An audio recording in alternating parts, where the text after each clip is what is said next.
আল্লাহ পাক বাংলাদেশের তরুণ প্রজন্মকে কবুল করেন, আমিন। আল্লাহ আপনি গাজ্জার ভাইদেরকে শহীদ হিসেবে কবুল করেন। আল্লাহ পাক আপনার গায়েবী নুসরত সেখানে নাজিল করেন।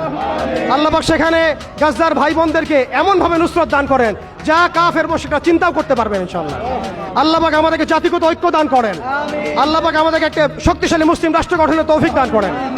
এবং এক পর্যায়ে ইনশাআল্লাহ তাআলা অদূর ভবিষ্যতে রাসূলুল্লাহ সাল্লাল্লাহু আলাইহি ওয়াসাল্লামের সেই ভবিষ্যৎবাণী বাস্তবায়নের সেই মোবারক জৈশে আমরা সবাইকে আল্লাহ পাক শরীক করেন, আমিন। হয় আমরা বাইতুল মুকাদ্দাসকে বিজয় করব অথবা শহীদ হয়ে যাব ইনশাআল্লাহ। হয় আমরা আল্লাহর জমিন আল্লাহর দিন কায়েম করব, না হলে দিন কায়েম করতে করতে করতে করতে আমরা শহীদ হয়ে যাব ইনশাআল্লাহ। এছাড়া আমাদের জীবনের অন্য কোনো উদ্দেশ্য নাই। আর একটা কথা স্পষ্ট বলতে চাই, আমাদের গোপন কোনো এজেন্ডা নাই। আমরা কোনো বিচ্ছিন্ন জনগোষ্ঠী নই এবং আমাদের কোনো গোপন এজেন্ডা নাই। আমরা সবকিছু উন্মুক্ত বললাম, খোলামেলা।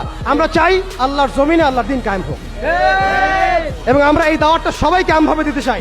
আপনারাও আল্লাহর দিনে দীক্ষিত হন। আসেন আমরা সবাই কাঁধে কাঁধ মিলাই এই জালেম সভ্যতার বিরুদ্ধে দাঁড়াই। কারণ জালেম সভ্যতা কখনো আপনাকেও চিনবে না।